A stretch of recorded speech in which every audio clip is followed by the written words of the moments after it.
The U.S. relationship with China is like a loaded powder keg. It's very fragile. It's very sensitive. There's little flare-ups all the time, and it gets more and more frequent. Let me explain why that is. But first, let me just say, if you don't see this is happening, or if you aren't aware that this is coming, and what the implications are for you and your personal finances and your business, then you're vulnerable, right? It's not a matter of if there's going to be more tension or escalating tension, or if we're going to arrive at a breaking point, but it's really a question of when. So let me just explain some of this, and hopefully it helps you navigate this, okay? Now, really, it's a classic prisoner's dilemma. If you don't know, if you're not familiar with that phrase, a prisoner's dilemma, it refers to game theory, which was developed as a way to kind of study inner human reactions, right, and macroeconomics and different things like that. And it was back in the 1950s that they really invented the prisoner's dilemma study. Basically, it's hypothetical. You invite people in, and you tell them, all right, here's the situation, and we want to know how you're going to react. You say like two people who are members of a gang, and you say, all right, you're person A and you're person B, and you've both been captured by the police. You've both been arrested. Now the police keep you separate so you can't collaborate, and separately they make an offer to you. And this is the offer. If both you and your partner remain silent on who did the crime, right? Then you both get 1 year of jail time.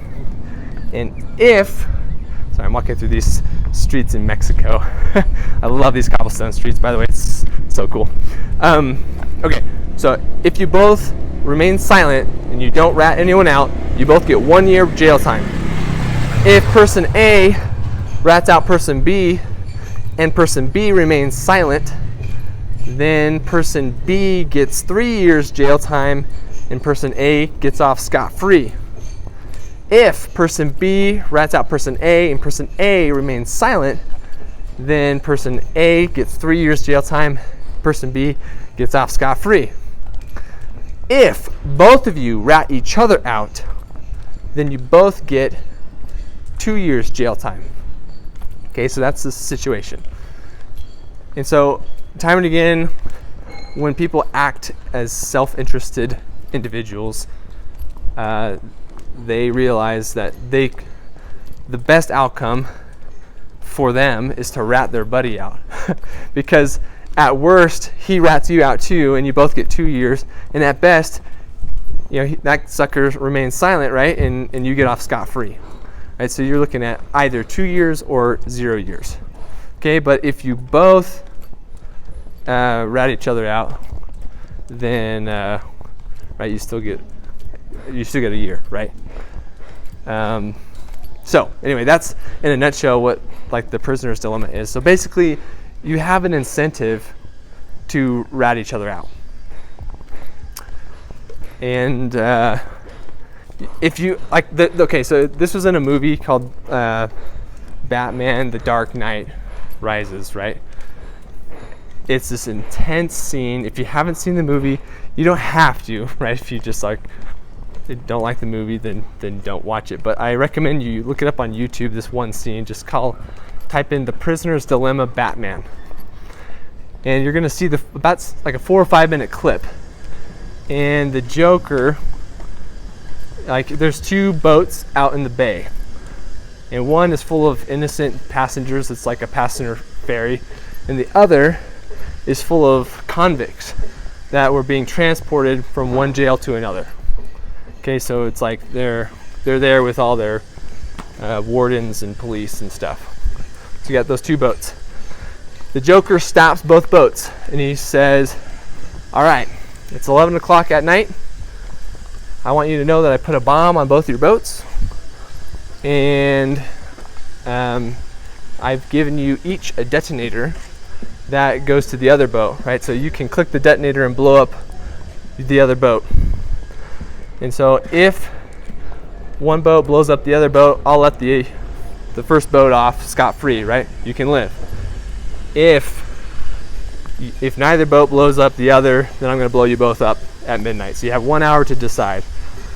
And better act fast because, you don't know what the other boat's going to do, right? And so what happens after that is this really tense, like 4-minute scene where people are trying to decide morally if they should click the button and blow up the other boat, right? So you have like the conversation with all the civilians, and they're like, well, that's a bunch of ex-convicts. They deserve to die, right? And they made their choice. Let's just click the button, right? But they're still like, there's wrestling with the fact that by clicking that button, you're going to be a murderer, right? You're deciding to end the life of lots of people. Not to mention the police officers on that boat that are innocent. And then you have the conversation from the other boat where they're all deciding, all these ex-cons are like, we don't want to die, right? And so they're trying to decide whether or not they should click the button on the other. I recommend seeing it. It's like you can feel the tension. So the point is, why I'm sharing all this is because when two countries are comparably matched in terms of their power, military power, their technology power, their economies, when they're comparably matched, and they're both powerful, and there's a low degree of trust between them, then it's a classic prisoner's dilemma.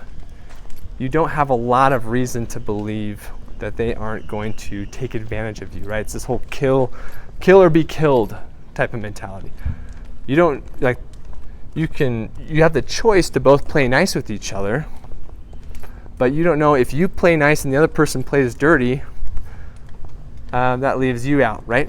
That means you're vulnerable in that, whether it's military speaking, they could actually wipe you out, they could invade you and take you over, all the way to something more benign but still super impactful, right? Is they could steal all your intellectual property and hack you, right? And steal everyone's passwords, or just steal your technology, right? And implement it so that they become richer and you become poorer. And or you could do things like trade embargoes and all that kind of stuff that just stifles one or the other. So if there's a low degree of trust and yet you both have a lot of power so that you can do something like trade embargoes or hacking or actually have a war, then it's really it's the prisoner's dilemma, right? Every single day that you don't act, in uncivil, every single day that you don't take advantage of the other person, you're at risk of them taking advantage of you. Now you both could decide to work through it civilly, but that's a difficult proposition if there's not a very high degree of trust. Okay, so what I'm saying here is that same dynamic has existed between countries during every major conflict, right? You have two, because it stands without reason. If there's one country that's we can obviously wipe you out, no questions asked, then it would be foolish to start a conflict with that country, right? You're just asking to be wiped out. So it just doesn't happen.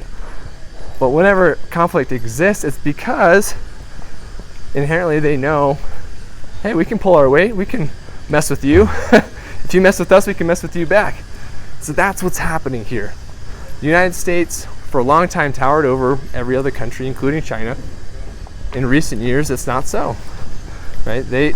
China currently has the second most powerful military. They have, probably the second most robust financial center. They've got strong technology, strong education. They blow the U.S. out of the water with the education. So where I'm getting to all this is I'm preparing to release these videos that you're going to want to listen to about what to do about it, right? How do you prepare? Because from a moral standpoint, I'm not arguing one way of public policy versus the other, right? I'm not qualified to do that. I don't have all the information or all the weight on my shoulders that the people in the government have. But what I can do is say, for the individuals, for you and me, and for business owners like you and me, I know how we can read the signs here and position ourselves and our businesses so that if and when the situation changes and escalates, that you're safe, right? If you're prepared, you shall not fear. And that's the whole deal with these videos. It's not a fear-mongering thing. I'm just a reporter. Here I am in Mexico. We're studying the changing world order and how it impacts Mexico, how it impacts the US, how it impacts China, the whole world, right? And it's fascinating. I love this stuff. I geek out about it. And anyway, so thanks for tuning in. Make sure you subscribe and set the alarm, because I'm going to drop these videos. It's going to explain how to position yourself in your businesses, and you're going to want to be in on it. Talk to you later.